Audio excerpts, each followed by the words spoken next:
All right. Good evening, everybody. How are we today? Let me know if you can hear me. Let me know if you can hear me as well. I've been having issues with my microphone. Barely. Uh, Barely. I have you up at 200 on Discord. I'm not entirely certain what else to do. And you can barely hear me right now. I heard you a little better now. That's better. Okay. So, it's been a week. Donald Trump finally found a job he can do. He worked at McDonald's today. So proud of him. Getting his first real job after 78 years old. Oh, Bubba, go lay down. Did you die on me, Hetman? That was a little funny. It was uh, trying to adjust this setting here. Can you hear me? Can Yes. everybody hear me? All right, good. But other than that, it has been actually a pretty big week. We're not going to do a full Ukraine update because I don't, again, feel like there's much to say beyond what we said last time. That the situation isn't going great. It's basically continued a par. There hasn't really been a change. It's just been a slow pushback. Yeah, and this is something that I suspect that we'll see for the remainder of the year. Um, and I think that actually leads in well to one of the topics that we're going to talk about today, which is, of course, North Korea sending troops to fight in Ukraine as part of like the unit. Um, a lot of talk about this, but my own opinion is that I don't think it's going to make a difference at all. And I've actually looked at some of the North Korean troops who are training in Russia, and they appear as you would expect them to. And just as how a lot of factors have described um, North Korean troops, they look very malnourished, underfed, and I don't think that this is going to be have any real impact on the field. The impact that it could have, obviously it'll fill in gaps. They will certainly. I'm sure that the high command is going to use them, to basically identify Ukrainian artillery positions, and There's probably two things it does in the long run. Is it lets Russia free up Russian troops for other duties, and it lets them, or they use them as cannon fodder, which might not go as well as Russia hopes uh, over the long term.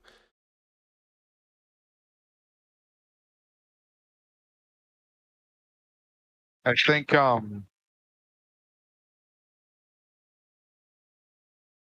think that the interesting thing is, I the information that I got as far as like the amount of troops that they're sending, it's something like few brigades worth.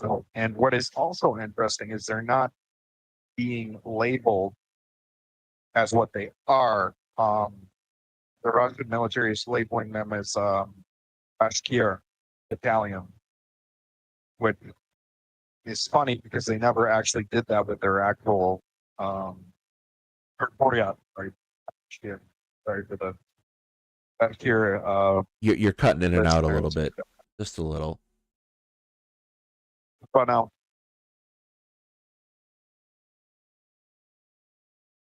Has the incursion in the Russian territory been pushed back? No, it's still sitting there, not doing anything useful.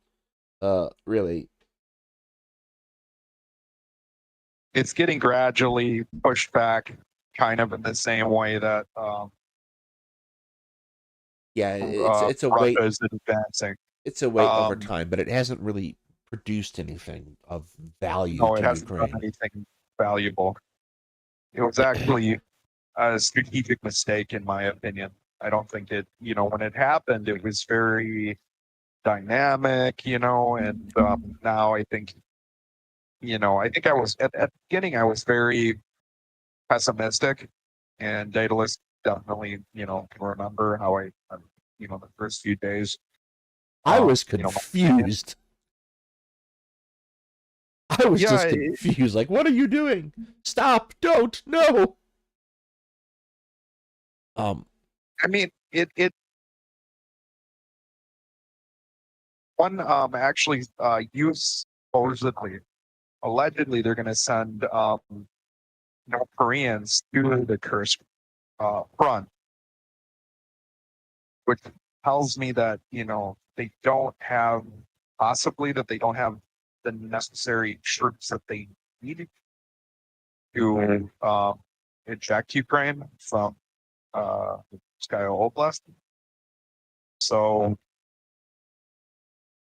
yeah, I'm thinking that obviously they're trying to find available troops that can continue the advances that they're making in the east.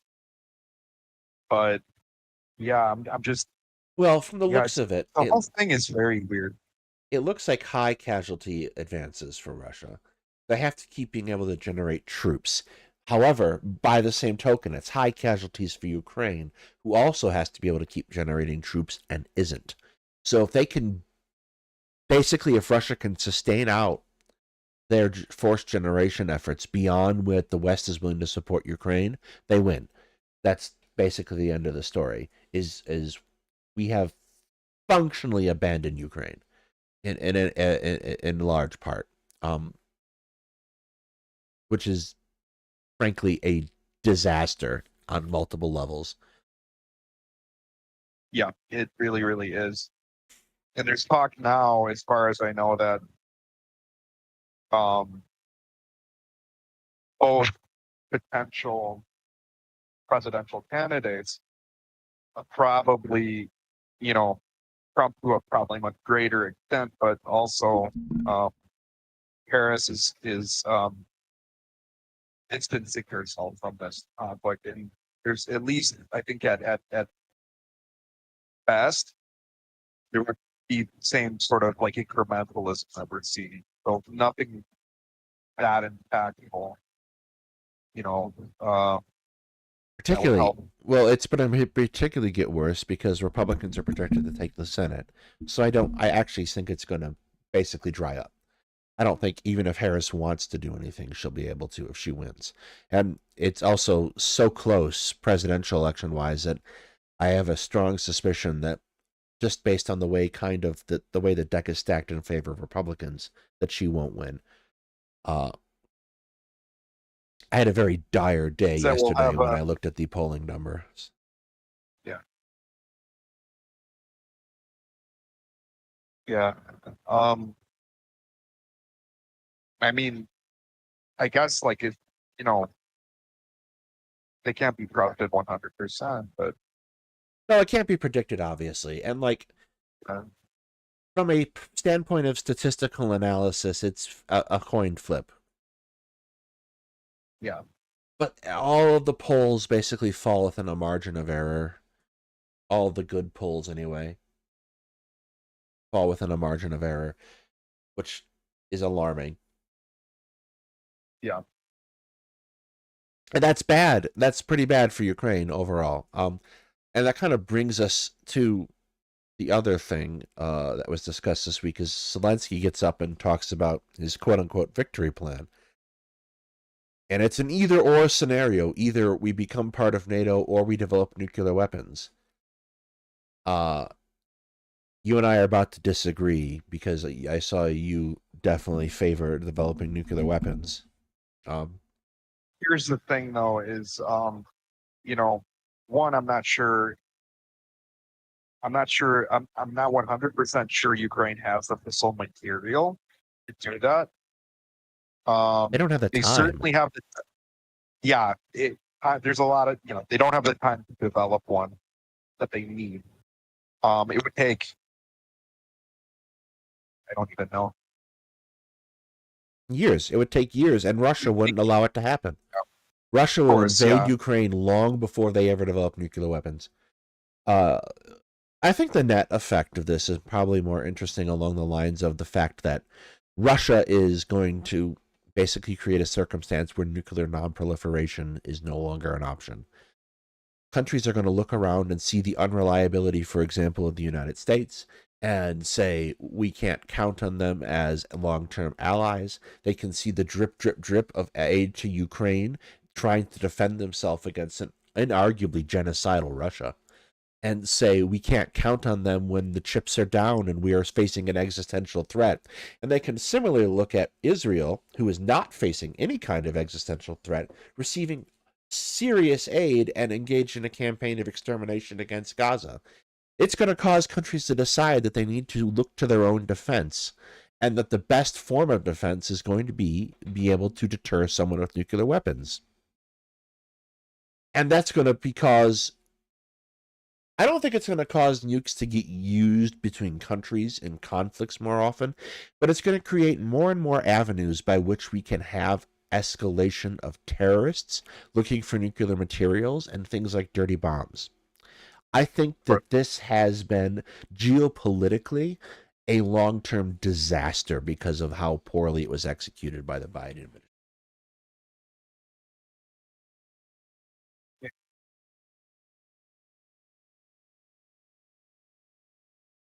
It's the thing. Um, and this is just regarding, regarding Zelensky. I'm just going to be flat honest. Doesn't really have a victory plan or any alternative, other than, you know, let us join NATO, which is still not going to happen. Which also sort of undermines the alliance in some ways, and it undermines actually this war and what I was saying at the beginning, right before it happened, and why I have so much animosity towards this administration. And here's the thing: it was never realistic to, something should have been done at the beginning to avert this conflict. It would not have been fair to Ukraine, but what's happening now is beyond, it's I can't say it's beyond my worst fears, but it's making me more and more pessimistic and nervous by the day of what's going to happen to my friends, what's going to happen to the places that I visited, that I have roots.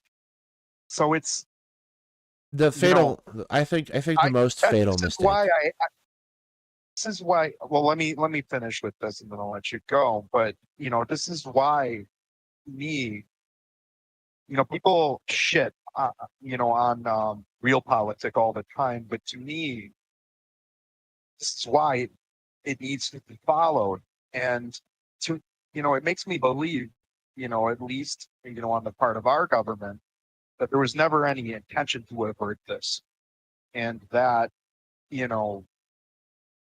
we would make quite a bit of money off it, which American companies have, but there's no real sustainable strategy. And I think too that people got really caught up when they saw Russia sort of misstepping at in the very first days of this, sort of making really bad mistakes and blunders. But realistically, this was never a conflict that Ukraine, you know, and I could have said, I said this at the beginning, it was never something that Ukraine was built to win. Um, and now everybody's paying for it. Everybody that I care about there. So, go ahead. I think the biggest mistake that Biden made was when he said United States wasn't going to directly intervene. Obviously, Russia knew they weren't going to directly intervene, but confirming it was a bad plan. I also think, again, and I know you disagree, I think it was a mistake not to assist Ukraine directly. smashed the I Russian mean, army in the beginning of the war in Ukraine, and I think that it would have worked out fine. I will be honest. Like, I agree with you. Once the conflict was started, yeah, you're right. I mean, probably we should have intervened. I didn't agree with you at the time, but quite frankly, I was so shocked. I couldn't even form a coherent opinion. It was very traumatic and shocking for me. But you know, ideally, this should have been solved diplomatically. There should have been maybe a. I hate saying it. I don't think I there was a really hate saying diplomatic. it. I don't think there was a diplomatic solution possible. There's Russia wanted there's to do that this. possibility, but I believe, yeah, I mean, there is that possibility, but I believe, in my opinion, maybe a written sort of uh, guarantee could have stopped it. I don't. There's a lot. I mean, there's a lot we can't really, Yeah, the problem there's I a lot to have with talk this about. is that the very set of circumstances that Russia demanded of Ukraine to enact are the same set of circumstances that make it possible for Russia to invade Ukraine. So things like don't get closer ties with Europe, don't join NATO, those are the things that make you unsafe as a country that borders Russia. It makes it possible for Russia to be able to take you over anytime they want. They did it when they did it, I think, in particular uh because of the way the evacuation in Afghanistan happened the year prior, and how it weakened Biden over in foreign policy basically terminally. And this is a Yeah, dual fault, right? This is first the fault of Trump for negotiating piss poor terms with the Taliban. And this is the fault of Biden for not getting on top of the problem while they still had time. yeah, And like by and large, Biden domestically hasn't been a bad president, really. A lot of stuff outside of his control he gets blamed for, but that happens to most presidents who are Democratic. It has a lot to do with the media distribution in the United States. However, foreign policy wise, he's been abysmal. yeah. Um, There's no doubt about that. the only real major victory has been Taiwan, and probably securing Taiwan for 10 years, which is maybe all the time we have to get ready for China, who's going to look at Ukraine and go, "Oh, look, we can probably get away with this if we do it right." The disaster of this isn't necessarily just limited to Ukraine. The disaster is going to be countries that are looking at the situation and looking at how the world is reacting to territory grabs like Azerbaijan or Russia or Israel. And they're saying, well, there's no real pushback happening here.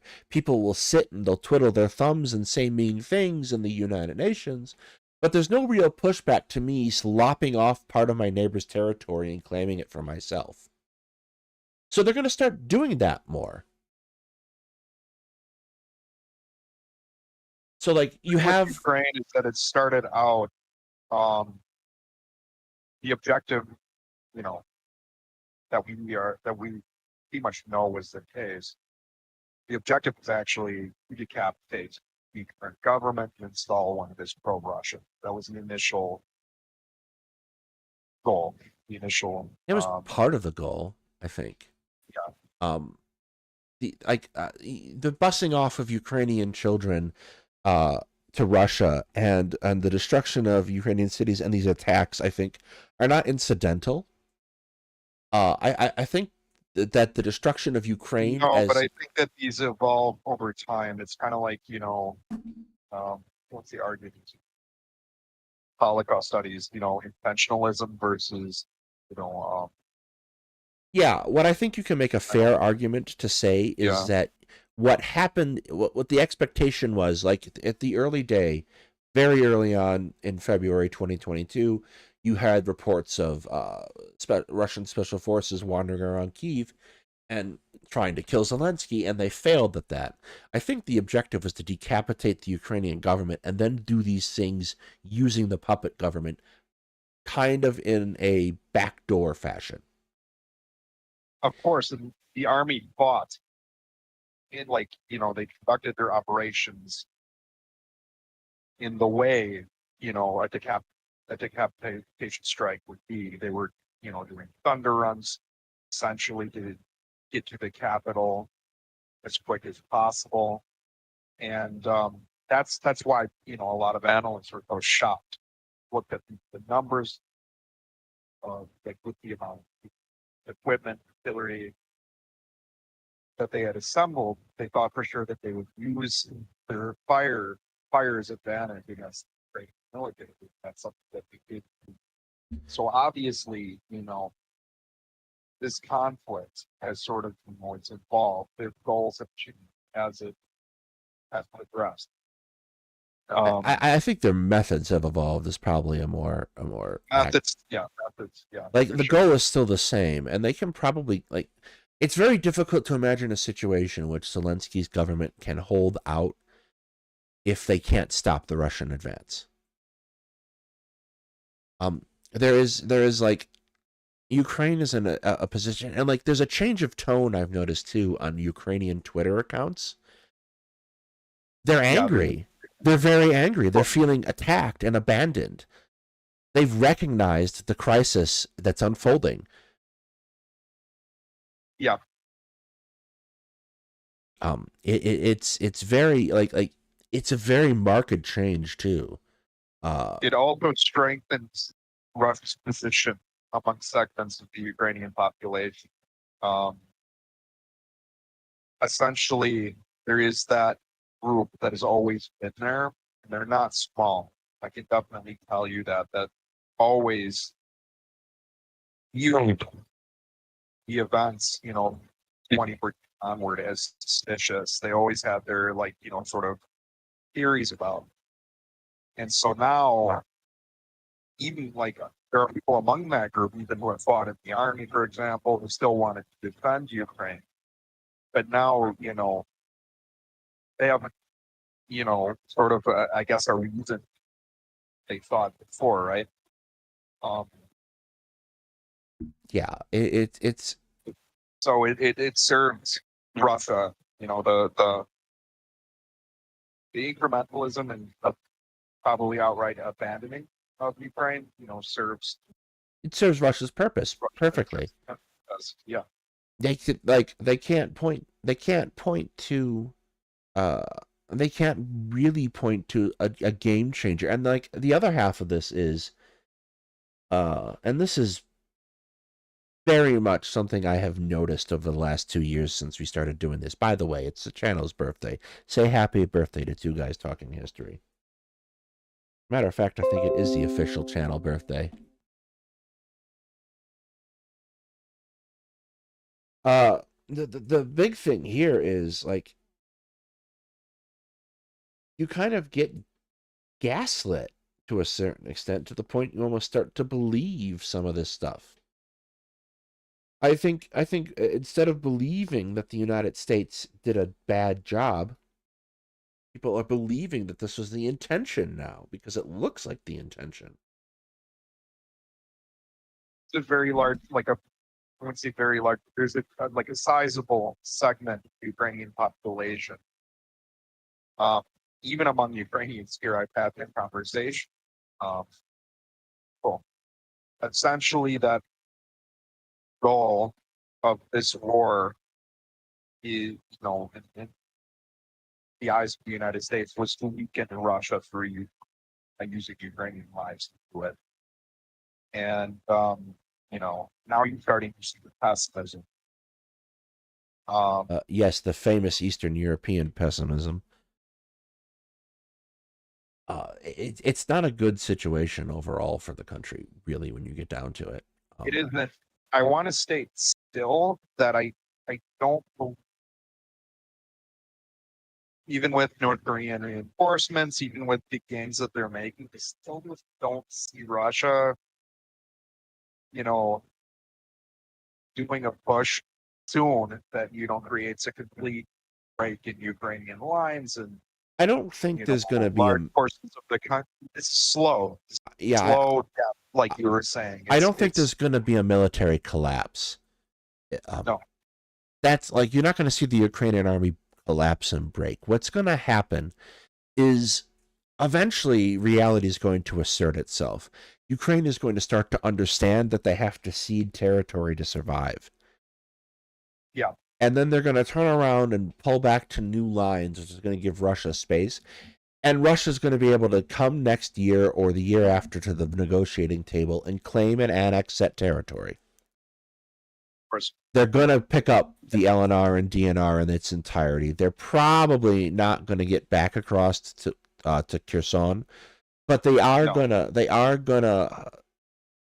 basically make a minimalist territorial expansion and declare victory, and then turn around and do something else. Something else I think will be kind of reconstituting their forces, because number one, the fact that this war has had is it has damaged their forces the force structure quite a bit. They're going to be, I think, divided between two things. You saw that news this week, too, that Justin Trudeau said that Tucker Carlson and Jordan Peterson have been caught taking Russian money to spread Russian propaganda. Russia's war aim is going to change broadly. And like in this kind of new Cold War we're in, what they're going to do is they're going to take that territory in Ukraine, consolidate and rebuild their military. And that's going to take some time and some decades. Like, they also have a population problem now that they have to address. They have a really significant imbalance in what's called their population triangle, geography and demographically. And that's going to be a struggle for them, but they can still hurt other countries by their continued backdoor political support and liminal attacks on basically overseas communities. Yeah. And it's going to continue. They're going to keep doing things like buying right-wing influencers to spread, like, it benefits them. It doesn't just benefit them directly. Like, we've seen it directly in how they try to keep people from wanting to support Ukraine by saying, oh, look at, like, you have those Twitter accounts that suddenly pop up and go, oh, there's no help for Hurricane Helene victims, but there is money for Ukraine. Like, you see it pretty directly and nakedly in that. But they also benefit, and this is by and large what they did in 2016, they benefit immensely from telling you to not trust your neighbors and, like, oh, the immigrants are killing people. They amplify those news stories, that sort of thing. And doing that is effectively causing harm to the fabric of our ability to negotiate with ourselves and operate as a democracy should. The point of a compromising system is that two people see a similar version of reality but have different approaches, and turn around and find a solution that can, if not satisfy both parties, mollify both parties.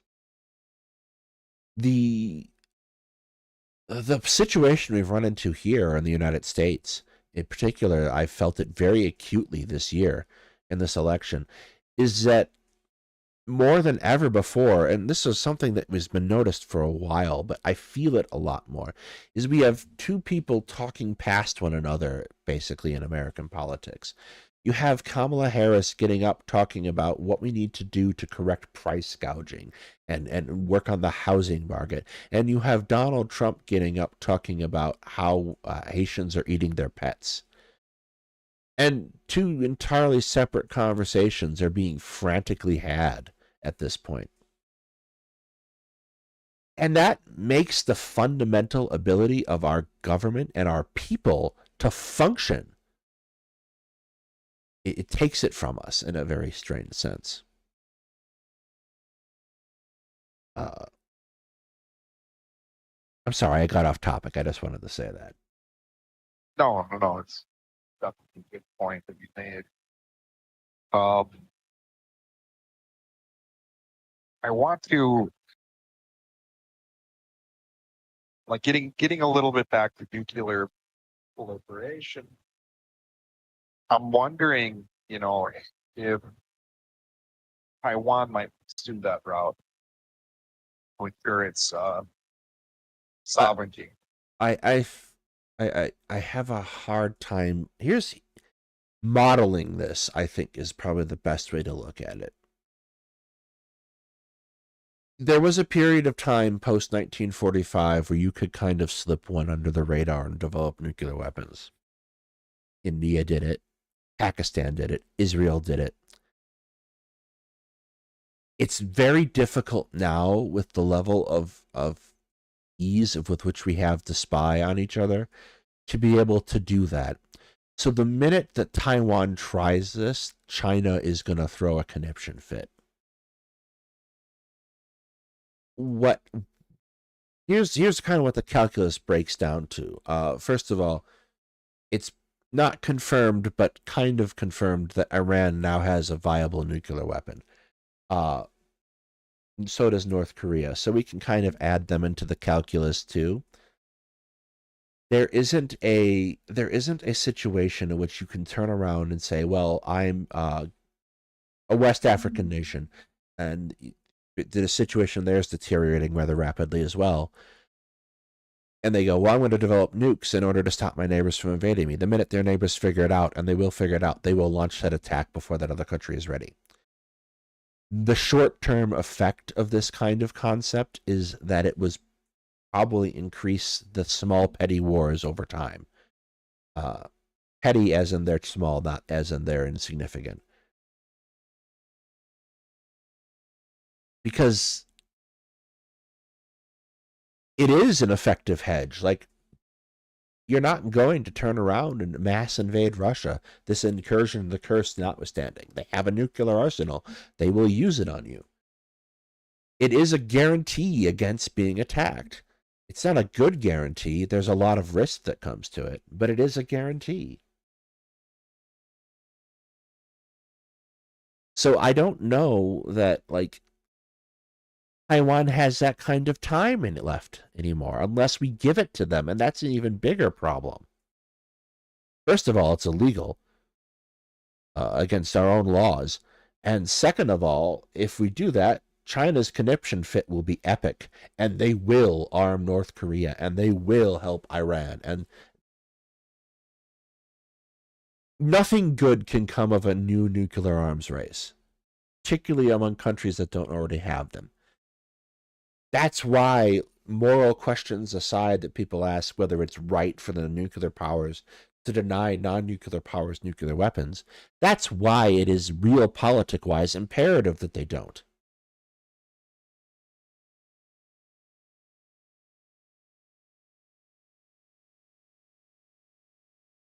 Wondering, should we transition into the other big news of the week regarding Sinwar?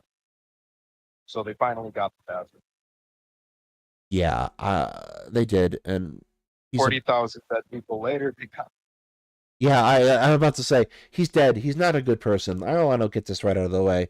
No one here, at least amongst my staff, has ever said Hamas is good. I pretty much take like the position that a lot of Palestinians take. I think that Hamas is horrible. I'm not sure this is a real victory for Israel, though. Outside of and I draw comparisons in particular to our killing of Osama bin Laden. That didn't destroy Al Qaeda. They're actually stronger than ever. I also have a huge issue with Israel going, oh, we've done the Palestinians a great favor. They don't like Sinwar any more than we do.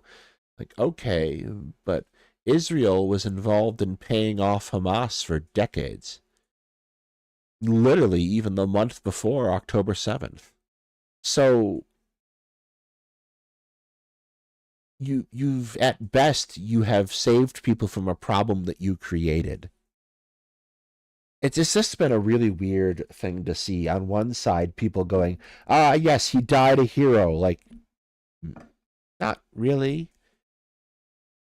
not in any meaningful way. And on the other side, people going, "Oh, he died a coward, and this will make everything better." Like the day of, it was a dialysis day, and my uncle picks me up, and he listens to MSNBC in the car with me. It's probably a concession to both of us needing to get more news into our diet. But like they're sitting there talking about this, and they're like, "Yeah, well now there's going to be peace." I'm like, "No, no, there's not. Sinwar wasn't the obstacle. It's Netanyahu." And it just feels so weird to sit on this and sit in this particular position of listening to this, how this conflict plays out, and seeing how delusional people are about it. I think you probably share that feeling to a certain extent. Yeah, I do, for sure. I've been kind of amused with all of the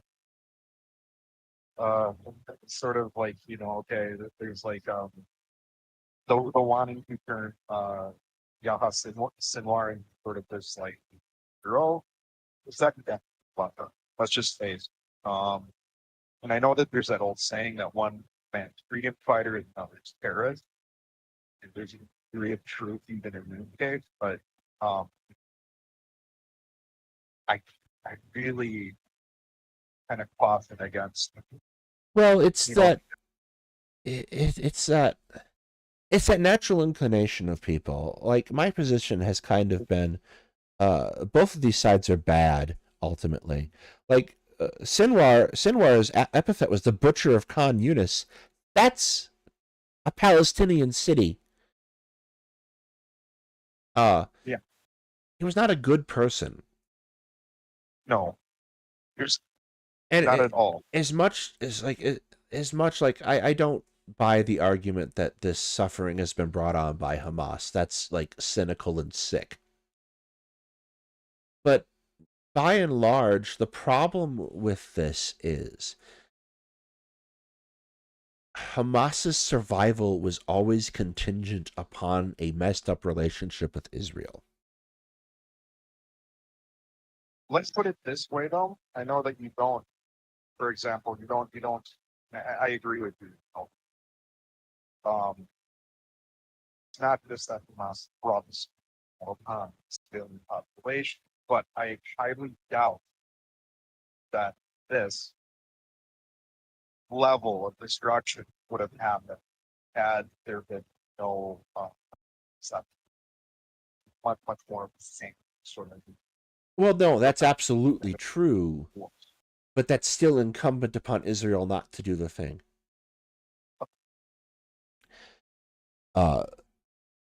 Also, get closer to your microphone. You're starting to fade out a little bit. But it's a little bit better. Yeah, it's absolutely true. This obviously would not have happened had there not been October 7th. The relationship was basically Hamas would every once in a while poke Israel. Israel would hit back. A couple thousand Palestinians are wounded or killed, and we do it again in 2 years. We were due. 2024 was going to be another pop off in Gaza year. They basically happen every 2 years.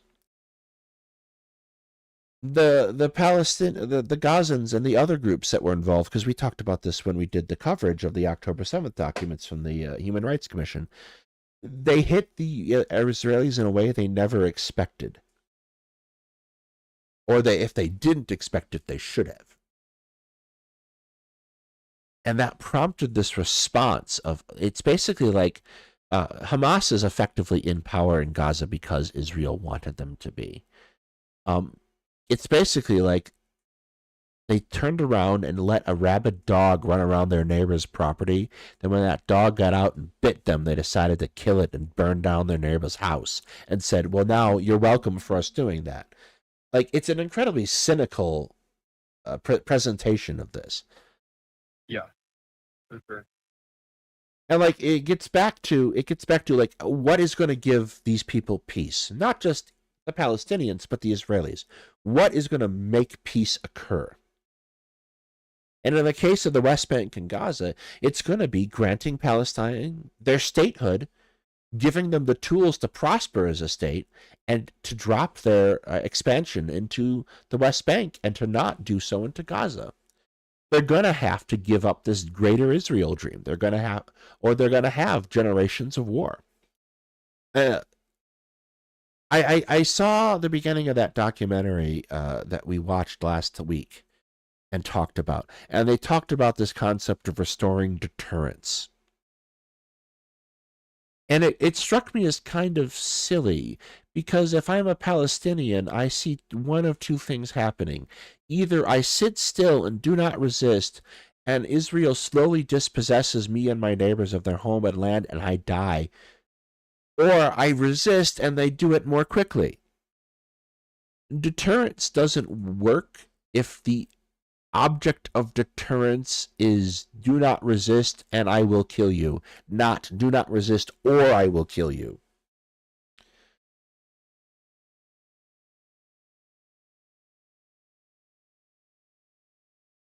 And like that's a limited discussion too, right? Because it's not the same kind of relationship that's going to exist between Israel and Egypt. There's also the claim that you see is particularly it becomes exuberant whenever one of these guys gets killed by pro-Israeli accounts. Is oh yeah, we're fighting a seventh front war. First of all, that's not geographically currently possible. You don't have fronts in Yemen or Iran. You have exactly one front right now in Lebanon, and you shouldn't be there. But second of all, like basically, you've had to have your thumb on the scale to get this far. It's not something I would be crowing about. There's going to be a new Sinwar. There's going to be a new leader of Hezbollah. The new Hamas that's going to pop up in 4 or 5 years as a virulent new problem is going to be much leaner and better at fighting and better at hiding than the one that just occurred. And this one's already pretty good. Yeah. You can't. I think the whole goal, like I said before, on our last podcast, is essentially to break the will of Gaza population exist anymore. Essentially, to repair, prevent them from having any else left. What I'm seeing, you're starting signs of that. Just see the stress of the people there. It's unlike anything they had experienced. So that's the goal there. Yeah, I don't think it's I'm going not 100% certain that Hamas is going to be reconstitute itself. they're I don't there. see any positive direction. That this is going. The idea behind coin is a relief valve is supposed to exist. There has to, in order for Hamas and the other militant groups to lose their power, there has to be a viable alternative that the local population can take. Israel doesn't seem to be interested in creating that relief valve. Yeah, that's what I was saying. And because they're not going to do that, it's going to ensure the survival of Hamas. Yeah.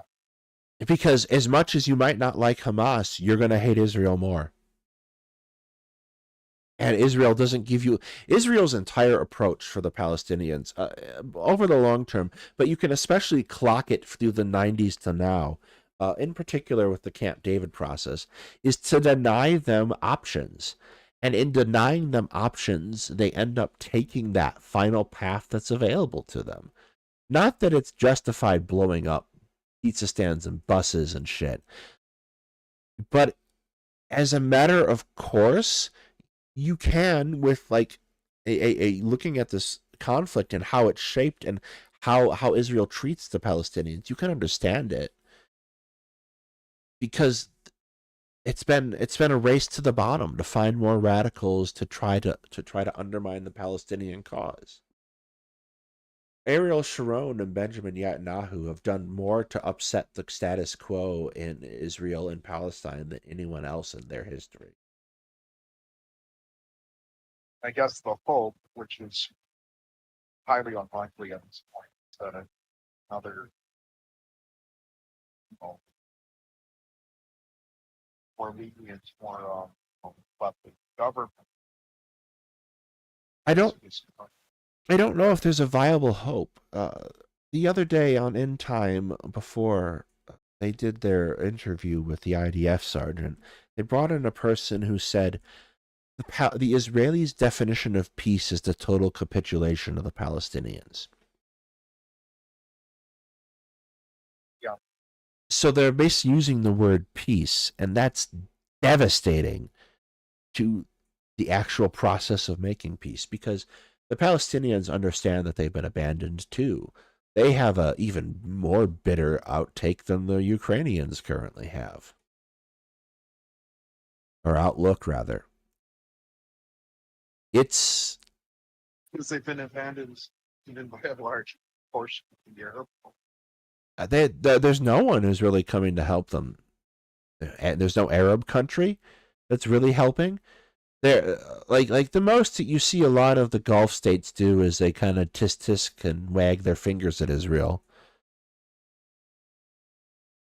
The Trump administration's Abraham Accords were disastrous for our ability to talk about being an honest actor, even though we weren't before. It became painfully apparent that we weren't an honest actor in the cause of Palestinian statehood. Because the whole point of the Abraham Accords was to politically isolate the Palestinians. It was basically trying to hand Camp David back to the Israelis. It's not viable. On one level, it's going to continue the violence. And here's the kicker. They're going to lose. As long as the thumb is on the scale in favor of Israel, they will eventually die out, the Palestinians.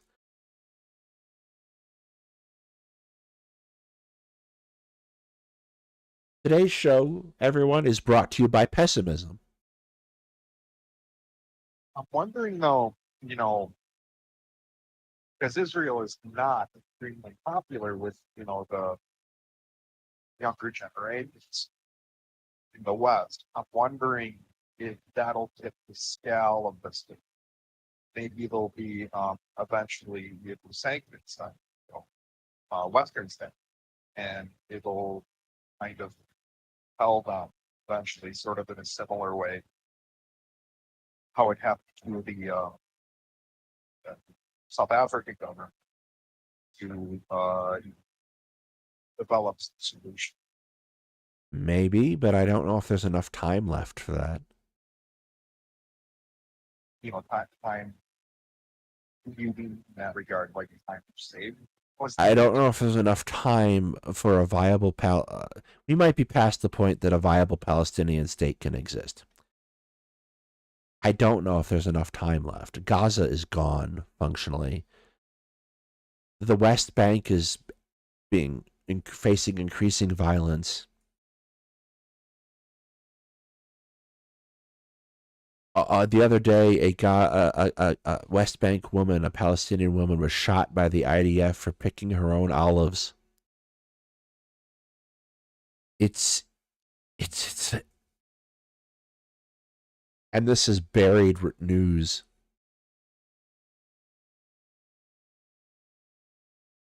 It's I don't think there's time left. I think the Israelis have run out the clock. Successfully, by and large, on the back of Bill Clinton and Madeleine Albright. So I don't think we can sit and wait another 20 years for a solution. I think unless something happens soon, it's over.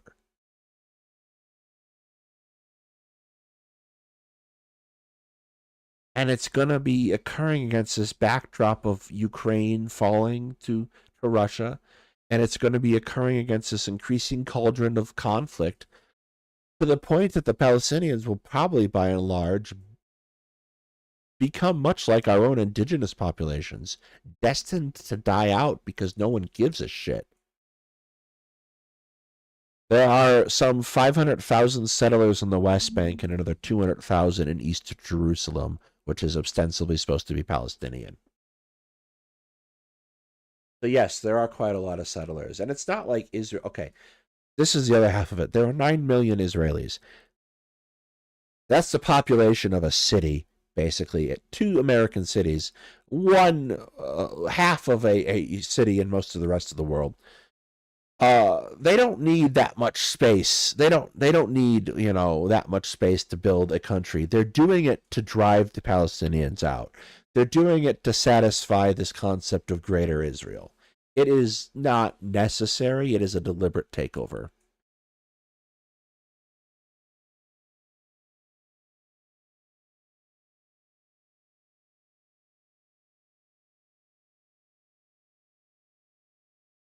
So yeah, I think, like, kind of coming back to it, Sinwar being dead, Sinwar was not a good person. But this isn't a page turning. This isn't a new chapter. This is just another page in the same book. As long as the conditions that led to the creation of Hamas and Hezbollah exist, they will continue to exist. And those conditions are not, and like I hate not to harp on the same usual suspects. I hate the people who get up and say these people are fighting because they want to exterminate the Jews. There's two problems with this.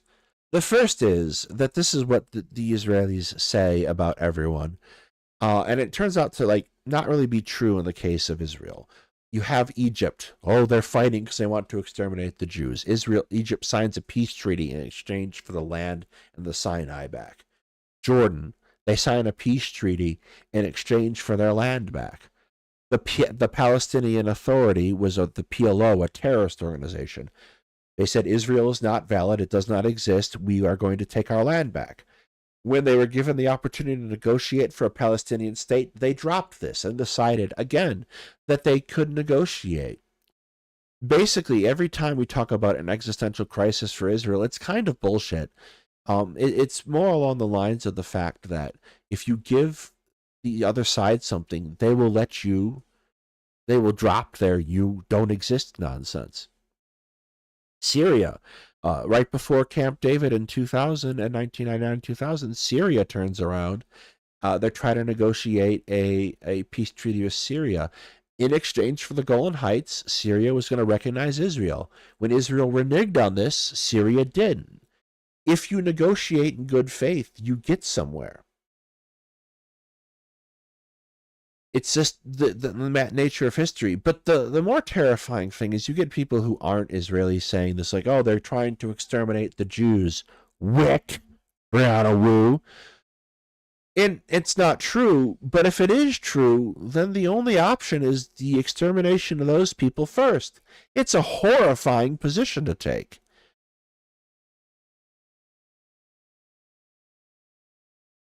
You leave yourself no other option but justifying extermination of people. And this is why, and this is a position that's echoed by Zionists. No one will ever love the Jews. They can only be secure on their own land.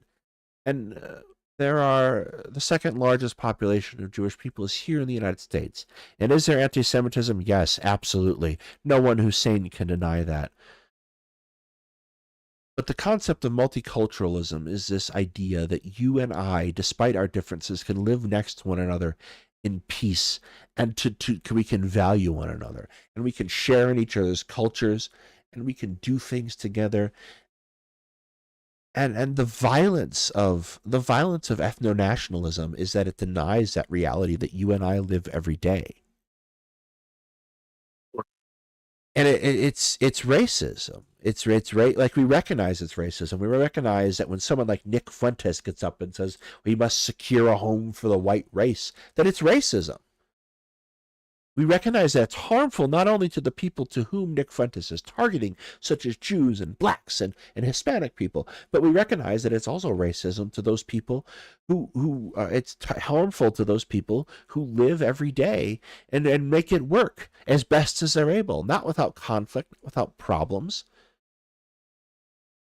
And it's the same thing for the Jewish population of America. It's harmful to them to tell them that their neighbors are out to get them, that inevitably they will be slaughtered by them or take their stuff taken, because It's a people part of don't. your history for so long. It becomes, part of your sight and part of the very fabric It of the culture that you're raised in. That perhaps is, it, it it's something that exists. You have to remember that Israel is a post-Holocaust state. By and large, it probably wouldn't have existed, you know, had there been. There not been, um, you know, Second World War and the Holocaust. So it exists on the back of a genocide. Um, that's why, that's woven into the fabric of their society, of the culture. It's woven into the fabric of the culture of here. Sure, I understand that, but the problem is that internalizes, reflects back anti-Semitism, and it means that they're a society that doesn't advance. They're stuck in that moment. And that might be very well how they will remain, stuck in that moment. But That's going to be what destroys their you know, society, though. Like I there's don't know an if it'll destroy their society. One thing that I also wanted to bring up, you bring up multiculturalism, but you have to remember too, within Israel, there are, uh, I can't quote an exact number, but I think it's around a million Israeli Arabs that enjoy basically the same benefits of the state. sort of, Um, but not necessarily socially. There is very much an Animal Farm vibe to Israel. All Jews are Jewish, but some Jews are more Jewish. There I is think that sharp internal divisions built around this that are, and this has a lot to do with the fact that Judaism has, as much as it is a religion, become an ethnicity as well. But it's a always multifaceted been in it. ethnicity. But it's not. Here's the thing. It's not the same. It's not the same. It really isn't the same thing though, as like being like a Catholic or a Protestant or a Lutheran or etc. It's a not the same kind of relationship there. We don't Here's think the as thing that Catholics as an ethnicity. listen to me. Like let me talk with this.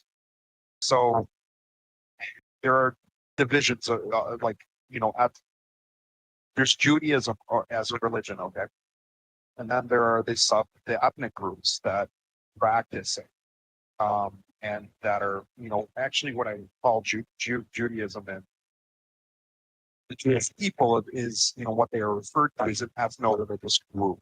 So essentially, and there's different you know ethno-religious groups among them. So there's of course what we know, what the Western world knows mostly, excuse me, either Ashkenazi or essentially your East Europe.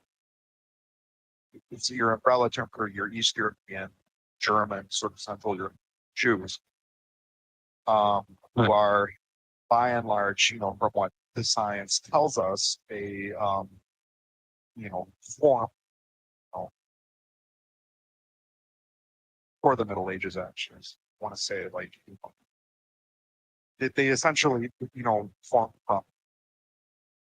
a Levantine population, by the way, that had already been living in Europe since Roman times, and local women from different places. There were multiple events. Same goes for the Spanish Jewry, which are your Sephardic Jews. That term has been, I know, it's a I, little bit. I will stipulate to all of this. I don't see how it changes my point.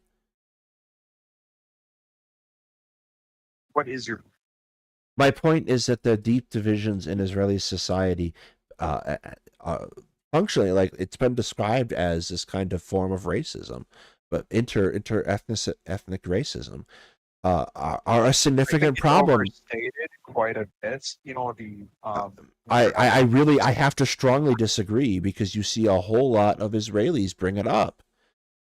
It's a very, like, if you listen to Israelis talk, this is a thing they note as a problem. Like I don't it is a substantive problem that's kind of amplified by this effort to maintain an ethno-state. Well, if Israel is an ethno state, it's not a very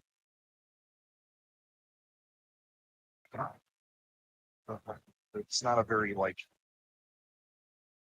effective one, because there are multiple different ethnicities, there. Also, there's a lot of a lot of people are mixed. Yeah, I get, but that's Most the of them are. reality. That's the reality of any ethno-state. Is ultimately is going to be that you like ethnicity is a fraught concept to begin with. No, of course it is. Yeah, it's not a very effective ethno-state. Like ethnicity is not like you can go and like let's take everyone's test and send it to 23andMe, and you can find a whole bunch of variation. But what matters more, particularly in this format, is how people are perceived and how they're treated. Uh, the genetic history is far less important than the perception and You're right. understanding of Yeah. the people inside the system. No, I think when we have these conversations, you think I'm trying to argue against some form of Jewishness, and I'm not. What I'm trying to argue against is making that the most important thing. Like, to me, the most important thing needs to be figuring out how to live with one another. The attitudes engendered by an ethno-state, other people, they also other people who, they also other people who are ostensibly similarly related to you. Yeah. This isn't me saying they shouldn't be there or that they're illegitimate. They're very much a people. I know that you're not trying to say that. But this is me trying to point out that by focusing in on this and by making this a condition of your existence, you are setting yourself up to fail. Because you can't have a static ethno-state. Because ethnicity is, to a certain extent, controlled by perception.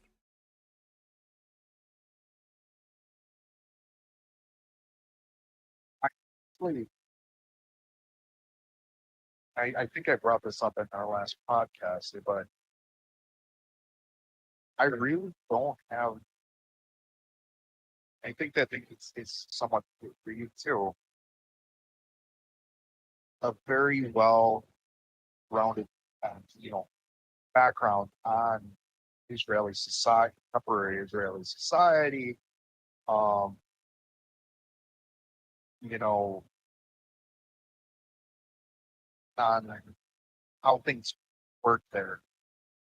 It's very odd because a lot of people assume that I would, having that ethnic heritage, but I really don't. I've never been there, never really had a particular desire to go there. Well, there's And in another. some ways, it's actually hurt me in discussions about it because I really can't, give you. The problem, And I get it, but like the thing is, like talking to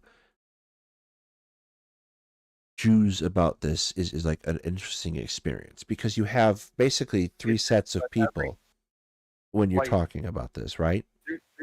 I told you this the saying about Ukraine, right? How there are two Ukrainians, there are three ethnic. So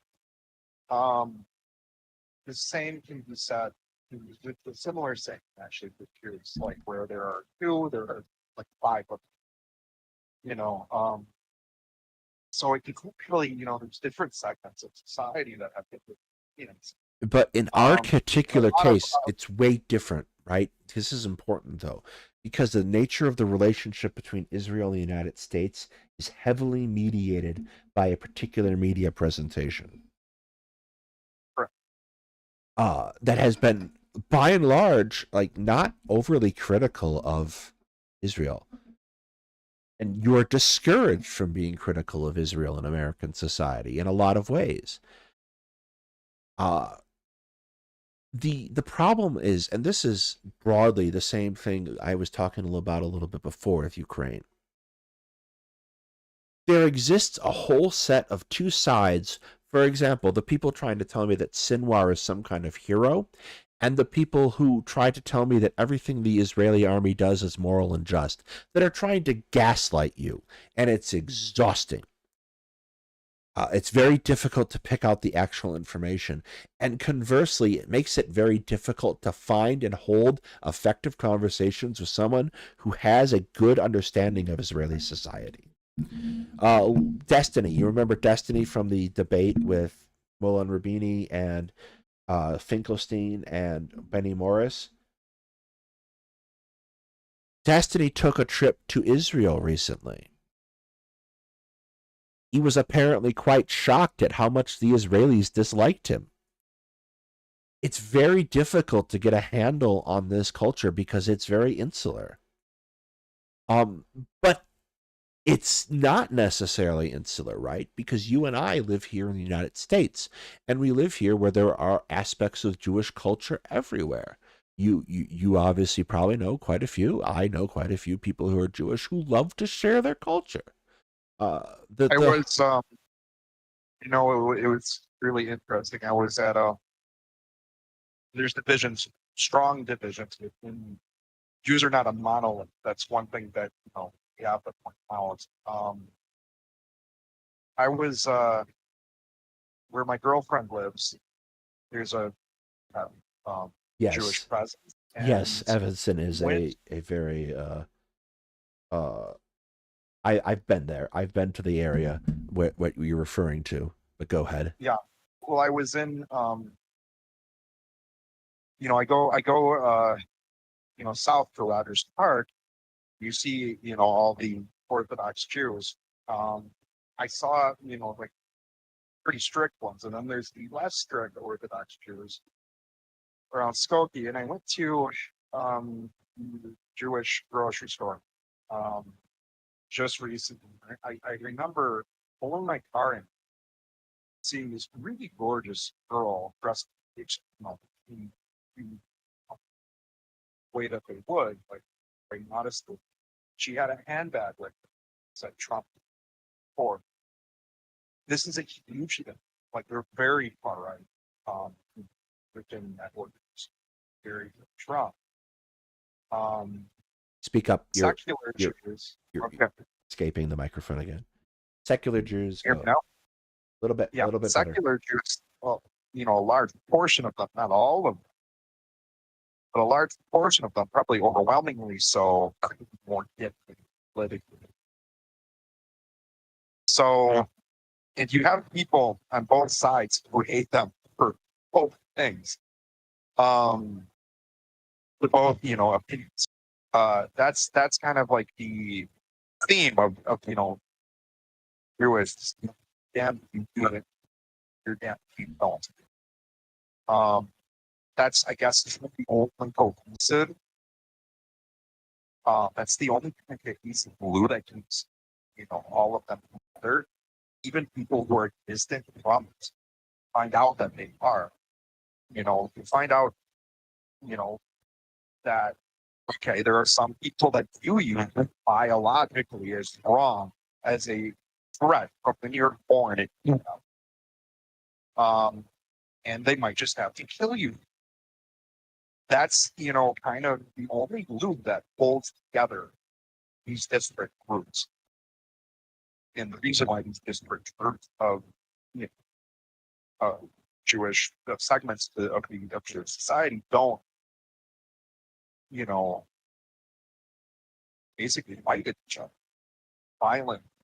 That's the only reason why you haven't had like how you have had with Christendom, for example, with the Reformation, various schisms that occurred throughout time. You had violence, sades, things of that nature.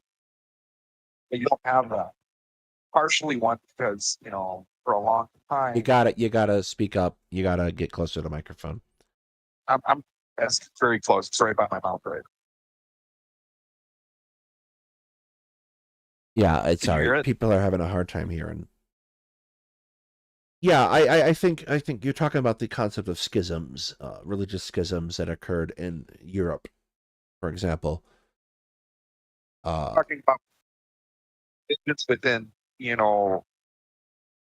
civic society, your political society. You know what I mean? They're very high. They've existed for a long time. But I think there's no doubt that, you know, this is kind of the cohesive glue that holds. It's the only thing holding us together, and it's one of the foundations on which Israel is built. It's built on the foundation that there is a place to go, because nowhere, it's a flawed logic too. Well, You know, it presents itself that nowhere is truly safe for Jews outside of there. And in reality, it's probably, there's many, many safer places to be a Jew. There are safe, in both like, existential sense, and then also, in a sense of being able to freely, practice your religion the way that, your sect demands. For a long time, a large segment of Israeli society, they're exempt from, I guess, service. The reason being is they cannot keep their commandments during military service. This has created a huge division in Israeli society, and there is outright hatred towards a lot of the Orthodox groups for not their share, of what secular Israeli society sees as, everyone do it. There are, among that group, anti-Zionist, ultra-Orthodox Jews. So, I mean, it's so hard to of a subject, yeah. Hang on, you're really cutting out. You're talking about the recent decision that extends the draft into those groups that traditionally haven't been drafted. That has caused some consternation, and it's caused the military to go, the IDF to go, I don't know how we're going to do this. I think you're correct. That is the thing that binds Israelis together. But it's also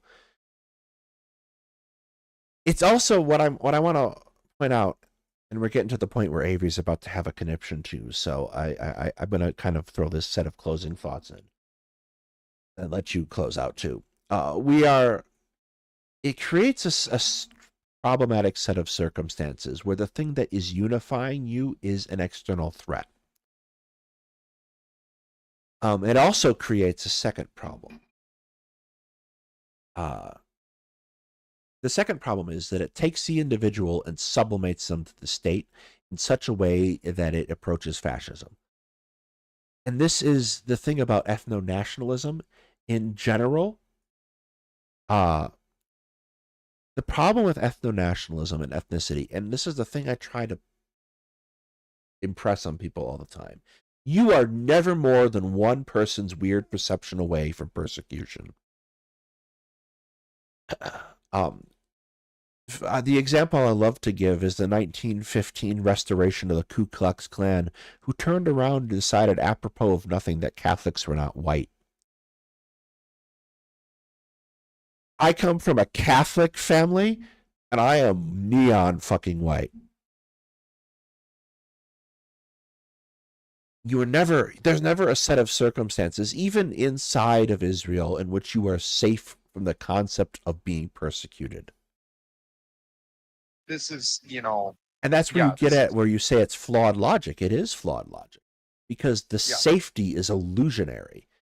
The only real safety you're ever going to find in life is if we work together to accept one another, irrespective of our differences, and to share in and venerate and glorify one another. To get a little religious about it. That's where safety is going to come, when you can appreciate a person for who they are and not see them as a potential threat.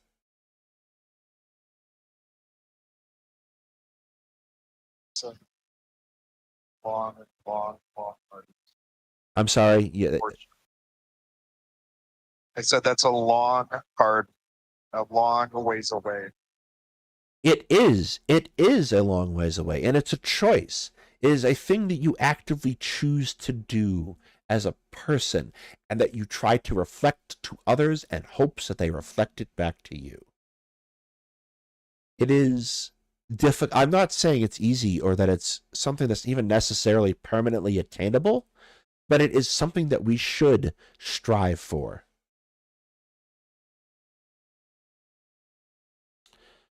And that's what I have to say about that.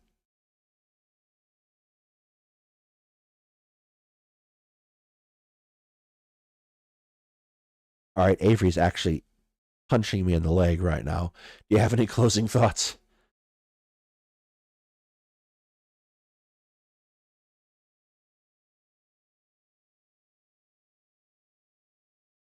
Hello? Hello? Hello? Room service? Any thoughts?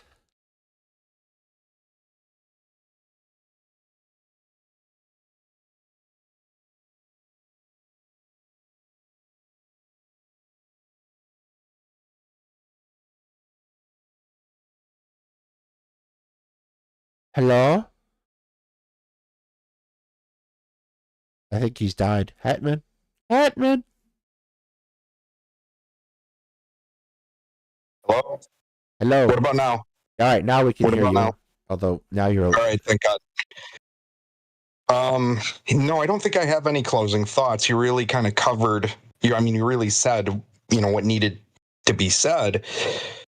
I do think that you and I could both educate ourselves a little bit more on, this topic, in a historical sense, and I need to do it. I actually,